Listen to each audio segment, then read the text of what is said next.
হাসির রাজা, জ্ঞানের রাজা, রসিক রাজা।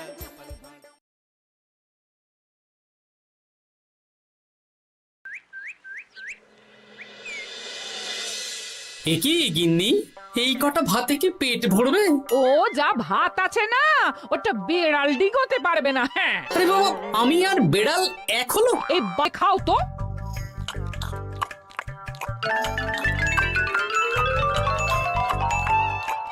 গিন্নি, পেটটা ভরেনি বুঝলে, তুমি আর এক হাঁড়ি ভাত বসাও। আমার জন্য 2 হাতা রাখা আছে, ওটাও খেয়ে নাও না, খাও। আমি আর ভাত বসাতে পারবো না, এখন উনুন ধরাও, আঁচ দাও, ভাত বসাও। আহ, আরে তোমারটা তুমি খেয়ে নাও না। তুমি তো জানো আমার এইটুকু খাবার পোষায় না। তারপর তুমি আজকে ওই ওলের ঝোলটা যা বানিয়েছিলে না, আহা। খাই খাই খাই খাই করে আমার জীবনটাও খেয়ে ফেললে গো। আরে বাবা, ভগবান এই পেট দিয়েছে কিসের জন্য? এত খাটাখাটনি, সবকিছুই তো এর জন্য নাকি? হ্যাঁ,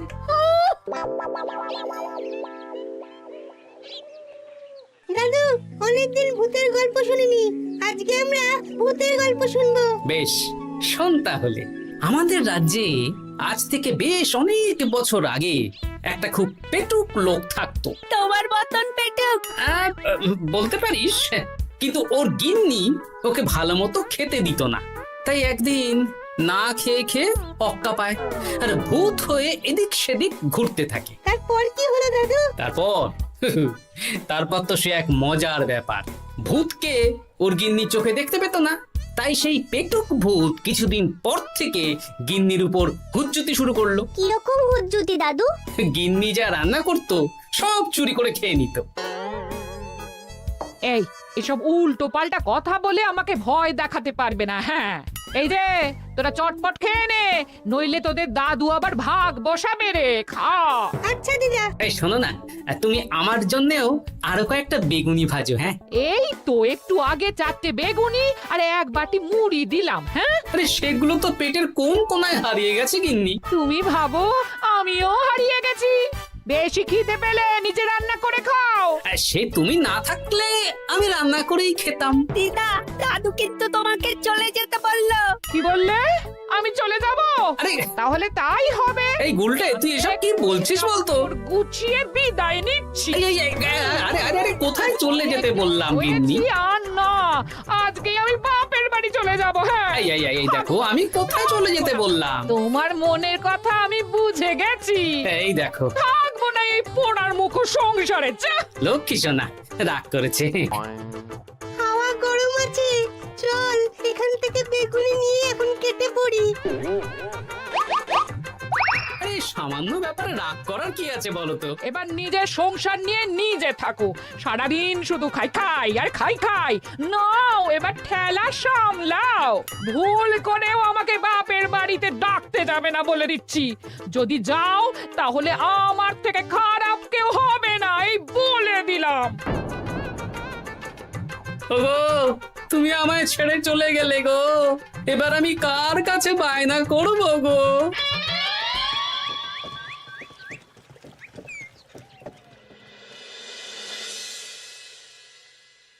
রে, তুই একা একা?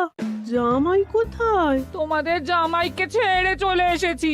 এ মা, তুমি কি থাকতে দেবে না আমি চলে যাব? এসব আবার কি কথা বলছিস তুই? হ্যাঁ, এ তো তোরও বাড়ি। আমাদের ভাত ডাল জুটলে তোরও জুটবে। কি হয়েছে রে দিদি? দিন রাত খেটে খেটে কয়লার মতো পুড়ে যাচ্ছি, আর ওনার বায়না শেষ নেই। সারাদিন শুধু খাই খাই আর খাই খাই। এবার বুঝবে জামাই বাবু। হ্যাঁ, নিজে হাত পুড়িয়ে রান্না করার ঠেলা।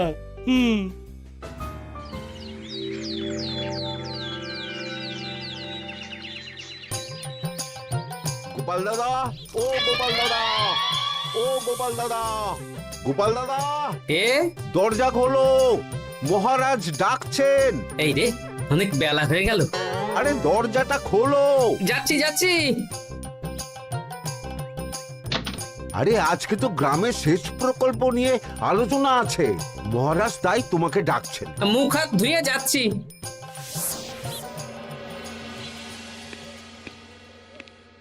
দেখুন মহারাজ, দেখুন, এত বেলায় গোপাল এলো।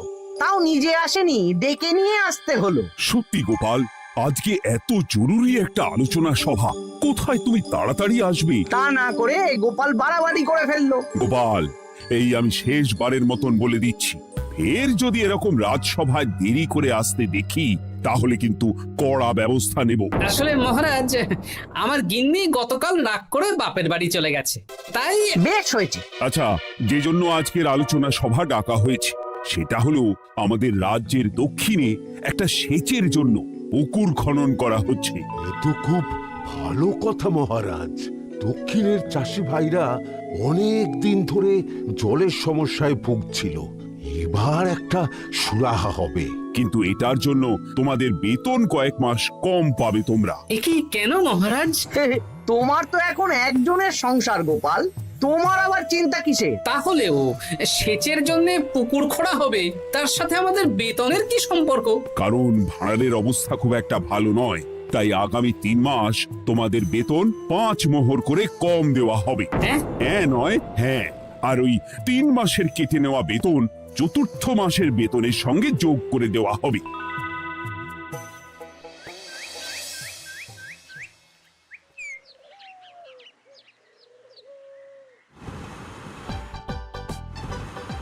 কি দাদু, এ তোমার চোখ মুখের কি অবস্থা? কালি ঝুলি মেখে ভূত। কি আর করবো বল, এসব কি আমার কাজ রে? কালকে ভূতের গল্প শোনাচ্ছিলে, আজকে নিজেই ভূত সেজে বসে আছো।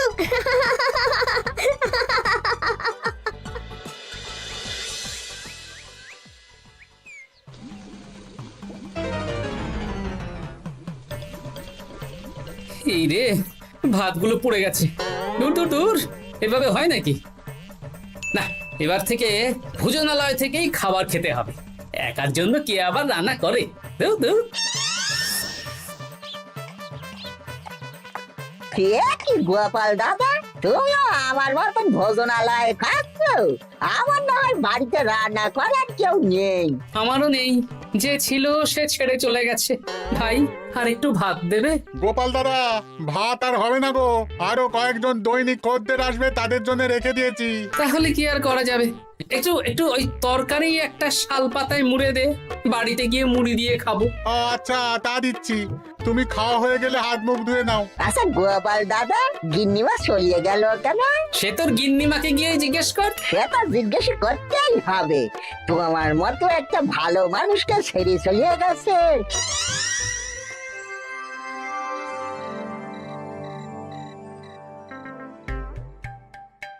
এসো এসো। এই নাও ধরো, পুঁটির মা তোমার জন্য কটা রুটি আর তরকারি পাঠালো। শুনলাম তুমি বাইরে ভোজনালয় খাচ্ছ। কি আর করবো বলো, একদিনই ঘর দুয়ারের একই অবস্থা করেছো গো গোপাল দাদা।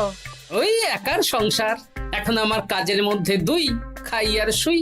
তা গিন্নিমাকে খবর দাও। না না না, খবর দিলে আবার অশান্তি শুরু করবে, বরং তুমি গিয়ে বলো। বেশ, তাহলে কালকে আমি তোমার শ্বশুর বাড়ির দিকে সার কিনতে যাব, না হয় গিন্নিমাকে আমিই খবর দিয়ে দেবো।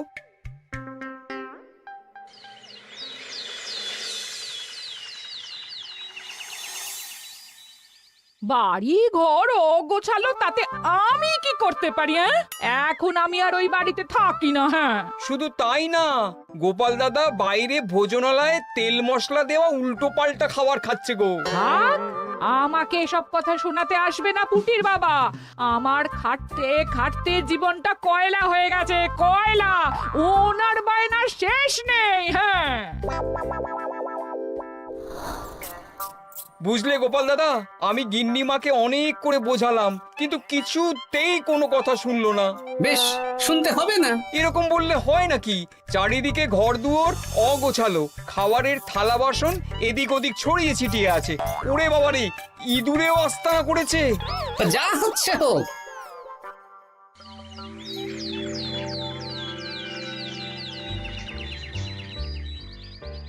ভোলা, আটটা কচুরি দাও তো, ঝটপট খেয়ে রাজসভায় চলে যাব। এই নাও। ও গোপাল দাদা, শুনলাম নাকি গিন্নিমা বাড়ি ছেড়ে চলে গেছেন? হ্যাঁ, ঠিকই শুনেছো। তাই বাইরের খাবার খেয়ে কতদিন কাটাবে? এভাবে তো তোমার শরীর খারাপ করবে। ওই শরীরের নাম মহাশয়, যা সবে তাই সয়। রান্না বান্না করছো বাড়িতে? না, রান্না করার লোক নেই, আর আমার দ্বারা ওসব কালিঝুলি মাখাও সম্ভব না। দেখো গোপাল দাদা, এই রোজ রোজ বাইরের খাবার খাওয়া ভালো নয়। ভাবছি আরেকটা বিয়ে করব। হ্যাঁ, বলো কি? গিন্নিমা জানলে তো? জানলে জানুক, ও তো এখন আর আমার কেউ নয়। গোপাল দাদা আরেকটা বিয়ে করবে? না না না না না, গিন্নিমাকে বলতেই হবে ব্যাপারটা।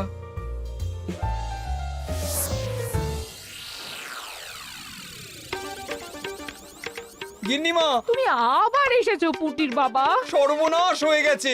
আবার কি সর্বনাশ? হ্যাঁ, বাড়ির চারিদিকে অগোছালো, ইঁদুর মশা মাছি ঘুরে বেড়াচ্ছে। আমি আর ওই বাড়িতে যাব না। গোপাল দাদাও সেই ব্যবস্থাই পাকাপাকি করতে চলেছে, আরেকটা বিয়ে করবে। কি বললে? জল জ্যান্ত বউ থাকতে আরেকটা বিয়ে? হ্যাঁ, আমি আজকেই যাব। ওর একদিন কি আমার একদিন? হ্যাঁ, আমি আজকেই যাব। এই দিদি, এক মুহূর্তে এরকম বদলে গেলি কেন? আবার আবার তো জামাইবাবু তোকে কাটাবে। তা বলে তোর জামাই বাবুটাই অন্য কারোর হয়ে যাবে? হ্যাঁ, আমি বেঁচে থাকতে আমি হতে দেব না। তাহলে দিদি আমিও যাব। ওই জামাইবাবু অতিরিক্ত খায়, জামাইবাবুর খাওয়া বন্ধ করতে হবে, বুঝলি? ঠিক আছে, চল তাহলে চল। ঠিক আছে, চলুন তাহলে। হ্যাঁ হ্যাঁ, তাই চলো। বুঝলি দিদি, আমার মাথায় একটা মতলব এসেছে। হ্যাঁ। কি মতলব শুনি?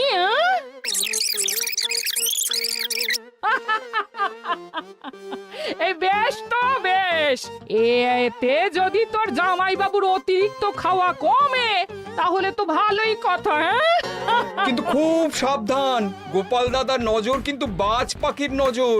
তাহলে যাওয়ার পথে একটা সাজঘর হয়ে যেতে হবে। হ্যাঁ, তাড়াতাড়ি চলুন, রাতে মনে হয় ঝেঁপে বৃষ্টি হবে। কই গো, বলি কোথায় গেলে? এ কি, আমি তো বেশ ভালোই ছিলাম, তা তুমি আবার ফিরে এলে কেন? আমি বেঁচে থাকতে তুমি আবার বিয়ে করবে? ওসব চলবে না। আমি এক সাধক বাবাকে নিয়ে এসেছি, তোমার সব ভীমরতি ইনি ছড়িয়ে দেবেন। হ্যাঁ, আজকে থেকে তোমার অতিরিক্ত খাওয়া দাওয়া বন্ধ করার দায়িত্ব এনার। যা বাবা,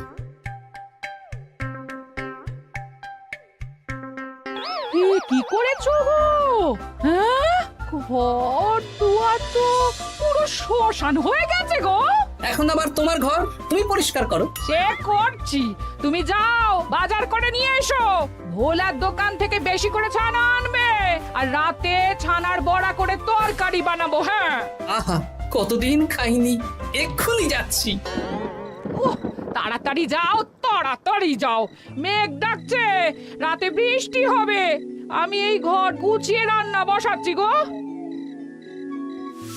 বলো কি গোপাল দাদা, গিন্নিমা ফিরে এসেছেন? হ্যাঁ, সকালে তোমার দোকানে বলেছিলাম না বিয়ে করব, সেটা নিশ্চয়ই কেউ শুনে গিন্নির কানে দিয়েছে। ব্যাস, ঘরের বউ ঘরে চলে এলো। সকালে যখন তোমাকে আমি ওই কচুরি দিচ্ছিলাম, তখন তো ওই পুটির বাবাকে দোকানের সামনে দিয়ে হেঁটে যেতে দেখেছিলাম। তাহলে পুটির বাবাই খবর দিয়েছে, ভালোই হয়েছে।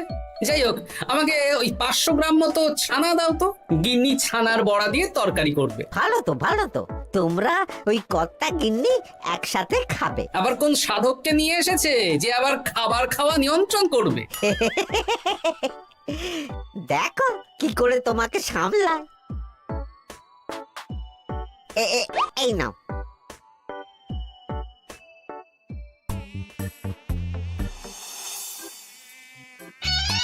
দেখি গিন্নি, আমার জন্য দুটো বড়া আর ওনার জন্য এতগুলো? বেশি খেলে তোমার চেহারা ঠিক হবে না বৎস, তোমাকে রোগা হতে হবে, তাই কম খেতে হবে, বুঝলে? ঠিক আছে, আপনাকে আমি মজা দেখাচ্ছি। অগত্যা গিন্নির হাতের খাবার খাচ্ছি, এই আমার 14 পুরুষের ভাগ্য ভালো।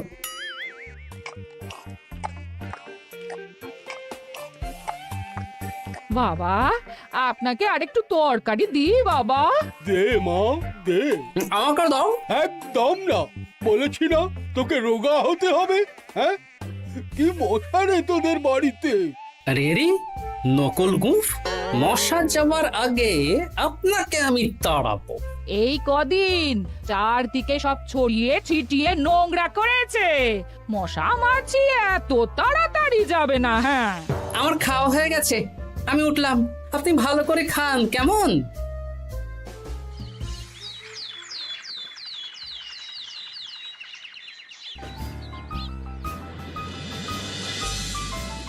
বিজ্ঞানী, আরে গোপাল যে, কি ব্যাপার? একটা সাহায্য চাই বিজ্ঞানী। বলো বলো, আমি কি করতে পারি? কয়েক টুকরো বরফ বানিয়ে দিতে পারবে? তা পারবো, কিন্তু এখন হবে না। তুমি বরং সন্ধেবেলার পর নিয়ে যেও, কেমন? খুব উপকার করলে বিজ্ঞানী। আমি ওটা বিশেষ মোড়কে তোমায় দেব, যাতে গলে না যায়। ধন্যবাদ বিজ্ঞানী, এখন তাহলে আসি।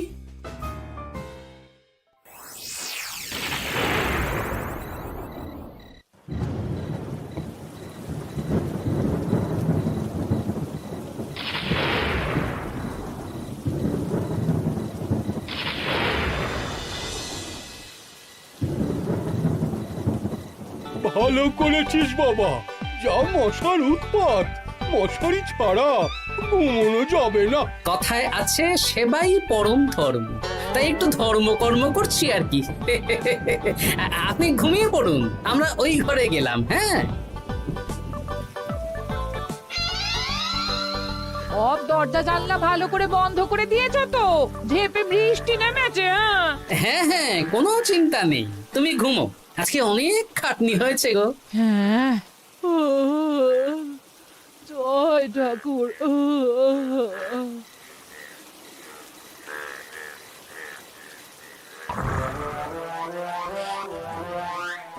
এই তো গিন্নিও ঘুমিয়েছে, এবার আসল কাজ শুরু হবে।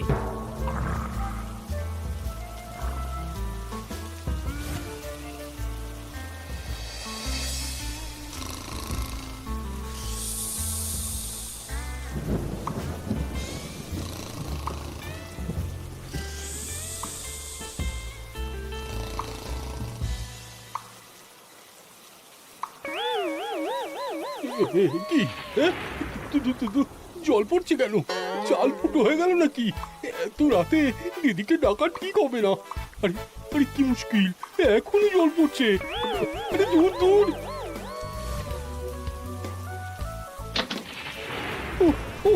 বাপরে বাপ।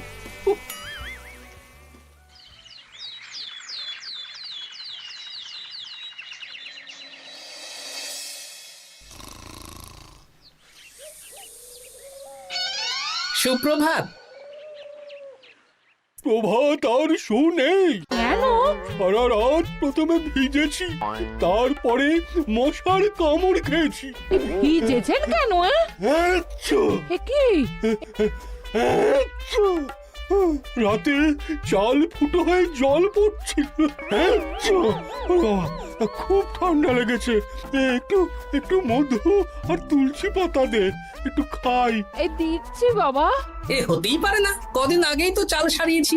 ঘরের মধ্যে তাহলে জল এলো কি করে? ঠিক যেভাবে আপনার নাকের নিচে নকল গোঁফ এসেছে শ্যালক বাবু, ঠিক সেইভাবেই। এই রে, হয়ে গেল। দাড়িটাও তো নকল। না মানে আমি বুঝিয়ে বলছি গোপাল, তুমি তো একটু বেশি করে খাও, তাই আমি ভেবেছিলাম ওই তোমার যাতে খাওয়াটা একটু কমে, তাহলে আমার দিদির খাটনিটা একটু কমবে।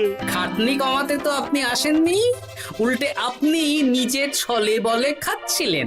অতিথি হিসেবে এলে নিশ্চয়ই খাওয়াতাম, কিন্তু এটা আপনি ঠিক করেননি। ওগো, ও তো আমার ভালোর জন্যই করেছে। তুমি আমার বিবাহিত স্ত্রী, ও এখন তৃতীয় ব্যক্তি, তুমি ওর কথা কেন শুনবে? হ্যাঁ, প্রথমে বাচ্চাগুলো মস্করা করলো, সেই শুনে তুমি চলে গেলে। ওরা তৃতীয় ব্যক্তি, ওদের কথায় কান দিলে তারপর পুঁটির বাবার কথা শুনে বিশ্বাস করলে আমি সত্যিই বিয়ে করছি। হ্যাঁ, সেই জন্যেই তো চলে এলাম। হ্যাঁ, এখানে পুঁটির বাবাও তৃতীয় ব্যক্তি, আর তারপর শ্যালক বাবুর কথায় আমাকে কম খেতে দিচ্ছ, আর উনিও তৃতীয় ব্যক্তি। ইয়ে, না মানে? হ্যাঁ মানে না মানে কিছু না। যখনই সংসারে স্বামী স্ত্রীর মাঝে তৃতীয় ব্যক্তি প্রবেশ করবে তখনই অশান্তি হবে। নিজেদের সমস্যা আমরা নিজেরাই ঠিক করে নেব। আচ্ছা গো, আচ্ছা ঠিক আছে, আর কোনো বাইরের লোকের কথা শুনবো না। এবার বলো তো, ছাদ থেকে জল পড়ার ব্যাপারটা কি?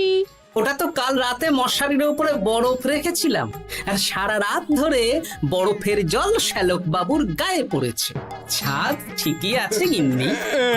হ্যাঁ নয় হ্যাঁ, কাল যখন খাবার খাওয়ার সময় দেখলাম আপনার গোঁফ খুলে যাচ্ছিল, আপনি ঠিক করলেন, তখনই একটা সন্দেহ হয়। ওরে ওরে গোপাল, আমি আর তোমাদের কর্তা গিন্নির মাঝে থাকবো না। আমি পালাই, আমি পালাই। ও, ও, ও, ও, ও, ও, ও।